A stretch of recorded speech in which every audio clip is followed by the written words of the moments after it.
5 years. For 5 years, I was trapped in a coercively controlling relationship. Why didn't you just leave? People would say when I finally got out.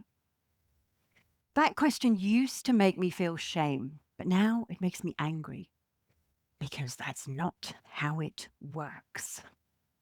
It doesn't work by locking the door. It works by making you believe you want to stay. We all build invisible prisons around ourselves.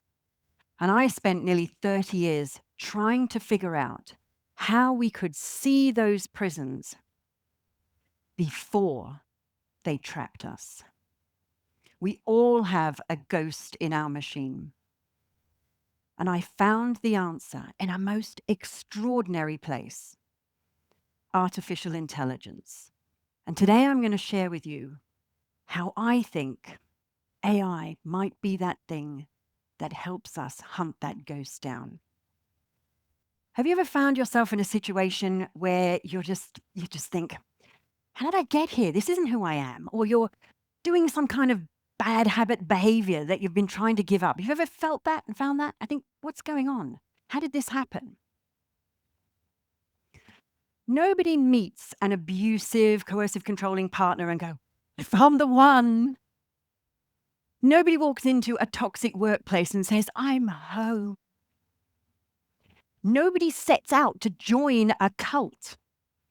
And nobody intentionally decides to install limiting beliefs and self-sabotaging behavior, and yet it happens. Hi, my name is Dr. Lisa Turner. My PhD is in mathematical modeling and engineering, seeing patterns in the chaos. But I left that world behind. In my teens, I was groomed and trafficked and held as a virtual house prisoner for nearly 5 years. But that's not the story I'm here to tell.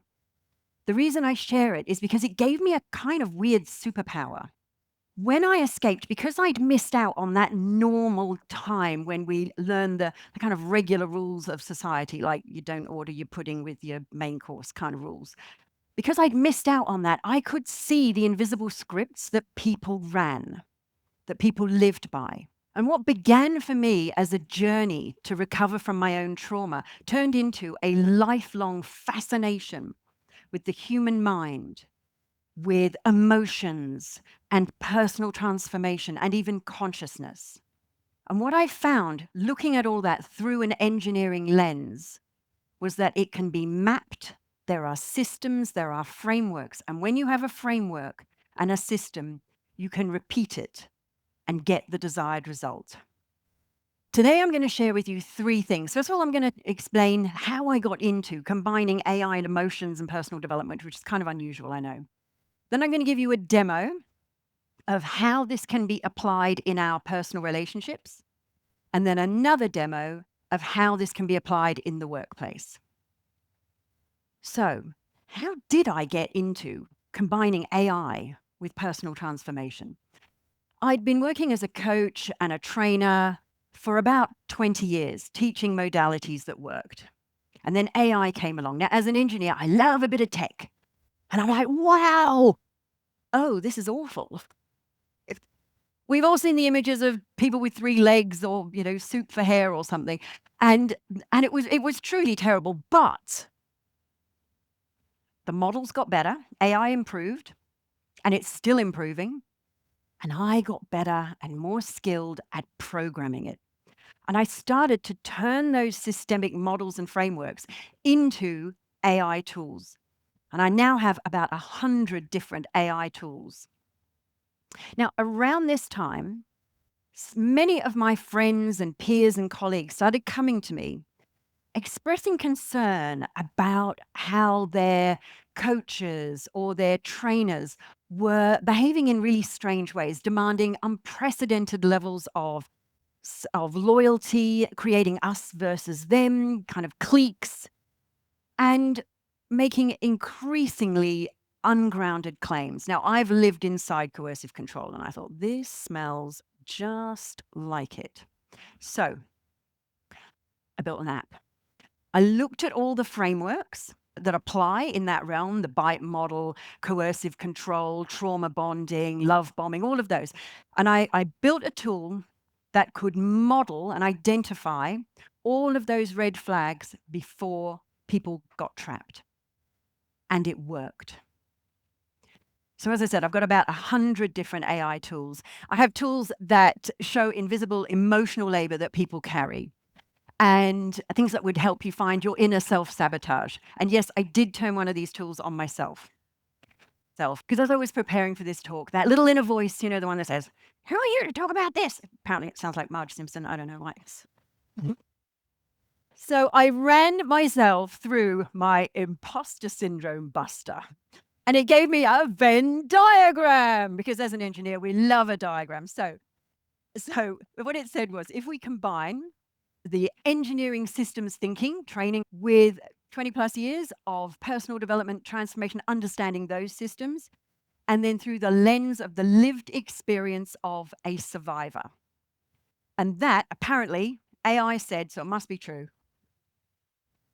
I am qualified. Now, we know AI can be sycophantic, but I took it. So that red dot in the middle is where all of those three merge together.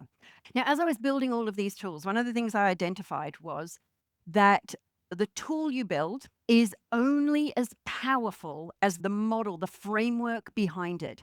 If you don't really understand the process and then you try and program an AI to replicate it, it will be objectively rubbish, because that's when you get that hallucination issue. So you have to have a really good framework to make it work. So, shall we look at how this plays out in a relationship? So coercive control, people often think it's loud and it's violent and it's aggressive, and it's really not. It's subtle. It's quiet. It's deniable. And it's slow. Because one of the things that AI can do that humans can't is AI can track tiny changes over time, far more data than the human mind can process. So here we have an example of a fictional text exchange between Jake and Emma. So Emma's in the green, Jake's in the gray there.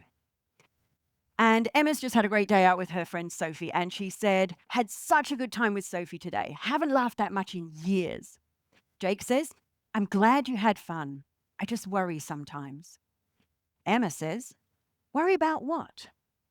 Jake says, it's nothing, forget it. I just don't think she's a great influence. She seems a bit loud, like she doesn't see the real you. You can do whatever you want. I just want you to notice how restless you feel after seeing her. Now, who senses something isn't quite right here? Yeah? So we're going, yeah. But unless you're trained and skilled in this, you probably find it a little bit difficult to label and identify. You know, something's wrong, but you're not quite sure what. Yeah? So what does the AI say? The AI says we have coercive control, we have gaslighting with severity ratings, 2 out of 5 there. And we also have false permission and isolation tactic. So do you see what it's done? It's given a name to it. This gives Emma back her voice. Emma can feel it. Emma can sense it. We all could. But it's like, what is it? There's something about that. So what we can see now is that Jake is positioning himself as the person who knows Emma better than she knows herself. He's also, by criticizing Sophie's loud behavior, notice what he's doing, he's training Emma not to be loud, indirectly criticizing Emma if she's ever loud. So he's training Emma to be quiet. Now, the AI does not tell Emma what to do, but now she has a sense of what's really going on. So, how does this play out in the workplace? The workplace is where we spend most of our waking hours, right? We spend more waking time at work than we do anywhere else. And yet for so many people, this is where we don't feel safe. We have to mask up just to get through the day. Anyone ever worked in a place like that? Yeah. Who hasn't? Yeah. Did you walk in and say, I'm home? No, you didn't. You didn't. So here we have another example. So first of all, what we have here is a transcript of a meeting between Maya and Dom. So Maya is a talented junior team member. Now, the important thing to note here is Maya and Dom are peers, colleagues. He's not her superior. So Maya says, I'd like to propose we introduce a quarterly client celebration event as a way to improve client retention. Dom says, yeah, that's a great idea, Maya. I think I know a few of us have been thinking along these lines. A client event is definitely part of the conversation. I have the full proposal here with all of the details laid out. Dom turns to Rachel and says, Rachel, what's your instinct? Is it ready to go up to leadership team, or should we develop it a bit further first?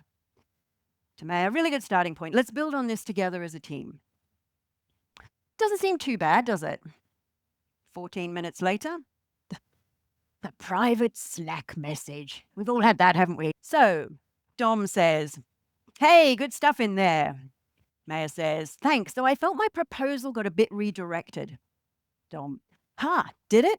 I genuinely thought I was supporting it. I probably just got a bit excited. Sorry if it came across wrong. Maya, you asked Rachel if it was ready to go up. That kind of took it out of my hands.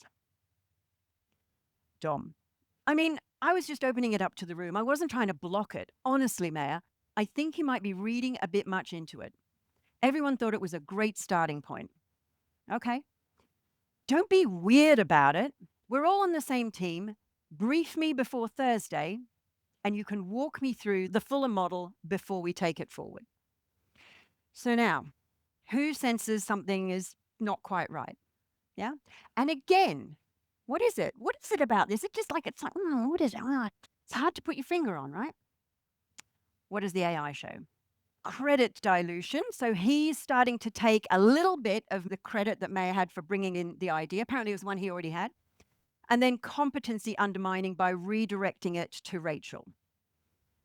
Then what we also have is experiential denial. So he's denying her experience.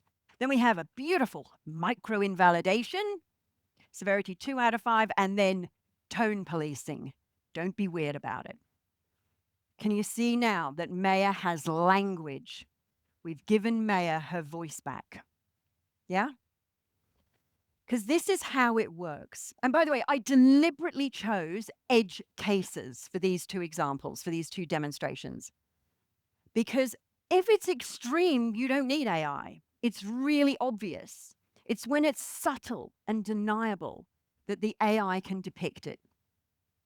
So how do these tools work? So here's how the model works. So whatever the system is, what happens is you input something. So it could be DMs, emails, Slack messages, meeting transcripts, as we showed. Now, the other thing you can also do is that you can describe your experiences to the AI, and it will start to ask you deeper and deeper questions to elicit more detail from you.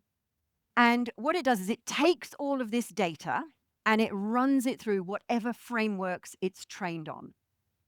So whatever it's been trained on. So some of my models are trained on something like 22 different frameworks. Some of the more simpler ones, just 3 or 4. So it runs it through those frameworks. So things like microaggression theory, power and control theory, DAVO, coercive control, whatever the tool is intended to do. It runs it through those frameworks. And it looks for these linguistic markers and it measures them. And then it gives you 2 scores. The first is the level of severity, like how bad is the behavior. Yeah, that's what we saw in those demos. But what it also does, these tools do, is they give you a confidence level. Now, what that means is it's how confident is AI, is the tool in its own answer. And it measures that based on both the frameworks, obviously, but also on the data that you gave it. So if you just put in one experience like, oh, Don was mean to me today, it's gonna ask you lots of questions to try and get detail. If there isn't a lot of detail, it will say low confidence. If you have swathes of transcripts, DMs, Slack messages, and even if you do describe anecdotes, it can still raise the confidence based on how detailed your description is. And we have a very clever way of it asking similar questions in different ways to kind of triangulate and get to your truth. So there are three main ways that we can use a tool like this. So the first is we can use it if you feel you're being targeted. If you feel you've been in those meetings, had that relationship, had that conversation, had that experience with a coach, and you think, what's going on? And you can use it to give you your voice back, to find the data. Now, the second way is if you've been accused, if someone is suggesting that you might be using, you might be biased or doing microaggressions or validations, that kind of thing. So you can use it on yourself. And either you are doing that behavior, in which case, great, now we know and we've got an opportunity for growth. And we know exactly, oh, it was that word, those phrases. So you know what you need to change. And also, if you are falsely accused, if the data shows actually you're all right, you can say, well, it looks like I'm okay, right? So it gives an unbiased, because it really isn't biased. When you've programmed it to be unbiased, it really isn't. So you have this balanced view. And the third thing, you can run it through the tool before you send the email. And it might say something like, you might want to rephrase how you say that, mate, in the AI version of that. And in fact, it will even rephrase it for you cleanly. I'm really tempted to say right now, how cool is that? So, regardless of whether we're looking at ourselves and our inner world, or whether we're looking at our relationships or in the workplace, AI gives us this power. It shows us where we are building invisible prisons that will keep us trapped. It can hunt the ghost in our machine. Now, yes, we know AI can be biased. And this is why these tools are so much more powerful than just chatting directly with a chatbot, right? Because chatbots are only they'll be as biased as the people programming them, which is when they're programmed on known frameworks, we can program that out. We know that there are valid reasons to be afraid and concerned about AI use. But the question is, are we going to allow others to use it to control us, to sell us more stuff, to distract us? Or are we going to use it to set us free? AI can show us the door. The question is, will you walk through it? Thank you.